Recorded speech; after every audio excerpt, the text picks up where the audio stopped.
Haka zalika za ku ji cewa gobara ta yi sanadiyyar mutuwar iyalan kwamishinan ilimi a jihar Kano. Ɗaliban Najeriya za su fara karɓar bashin karatu a mako mai zuwa.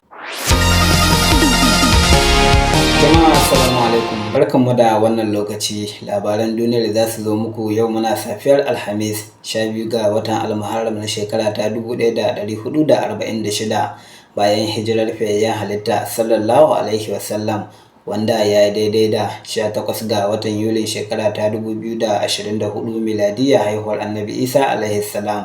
Yanzu kan sai ku gyara zama domin jin cikakkun labaran, inda tun da fari dai za ku ji cewa shugaban ƙasar Najeriya Bola Ahmed Tinubu ya amince da naɗin Mrs. DJ Esther Walson Jack a matsayin sabuwar shugabar ma'aikatan gwamnatin tarayya daga ranar 14 ga watan Agustan wannan shekara. Wata sanarwar da ta fito daga ofishin mai magana da yawun shugaban ƙasa Ajude Engilale ta bayyana cewa Mrs. Walson Jack za ta karɓi aiki ne daga Dr. Folasade Yemi, wadda za ta yi ritaya a ranar 13 ga watan Agustan wannan shekara ta 2024. An naɗa Mrs. Walson Jack a matsayin babbar sakatariya a shekara ta 2017 kuma ta yi aiki a ma'aikatu da dama.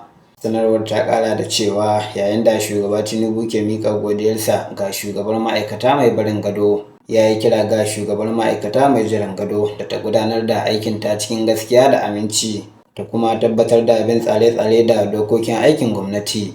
A wani labarin kuma za ku ji cewa a Najeriya akalla jihohi 13 sun sa ranar gudanar da zaɓen ƙananan hukumomi, bayan da a ranar Alhamis kotun kolin ƙasar ta yanke hukunci wanda ya haramta miƙa kason kuɗi daga gwamnatin tarayya ga ƙananan hukumomin da ba a yi zaɓen shugabanninsu ba, inda wasu ke ganin hukuncin kotun kolin ya sa jihohi fara shirye-shiryen gudanar da zaɓen, har wasu ma sun sa ranakun da za su gudanar da wannan zaɓe. Bisa ga dukkan alamu, hukuncin da kotun kolin Najeriya ta yanke, wanda ya ba ƙananan hukumomi damar cin gashin kansu, yanzu haka ya zaburar da zaɓen shugabannin ƙananan hukumomi a jihohi fiye da 10 irin su Bauchi da Benue, Kaduna, Kebbi da Katsina da dai sauransu. Hukumar zaɓe mai zaman kanta ta jihar Kaduna ta fitar da jadawalin zaɓen, wanda ya nuna cewa a ranar 19 ga watan Oktoba za a gudanar da zaɓen shugabannin ƙananan hukumomi a jihar. Ita ma hukumar zaɓe mai zaman kanta a jihar Kebbi ta shirya gudanar da zaɓen ƙananan hukumomi a ƙarshen watan Agusta. Honorable Aliyu Muhammad Mera, shugaban hukumar, ya ce sun kira dukkan masu ruwa da tsaki da sauran jam'iyyu sun zauna da su kafin su fitar da ranar zaɓen 31 ga watan Agusta mai kamawa.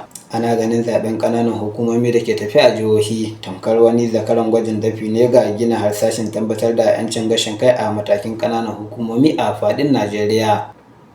To duka a ƙarshen labaran duniyar kenan, amma kafin mu sallama da ku ga kanun labaran da bamu riga mun karanta su ba, inda za ku ji cewa a jiya Laraba ne shugaban ƙasar Najeriya Bola Ahmed Tinubu ya buƙaci majalisar dattawa da ta yi gyara akan dokar kasafin kuɗin bana da talakokin kuɗaɗe ta bara ta hanyar ƙara naira biliyan 6 da miliyan 200 a cikin kasafin kuɗin bana. Haka zalika za ku ji cewa gobara ta yi sanadiyyar mutuwar iyalan kwamishinan ilimi a jihar Kano. Ɗaliban Najeriya za su fara karɓar bashin karatu a mako mai zuwa. A ƙasashen ƙetare kuwa za ku ji cewa shugaban ƙasar Amurka ya kamu da cutar COVID-19.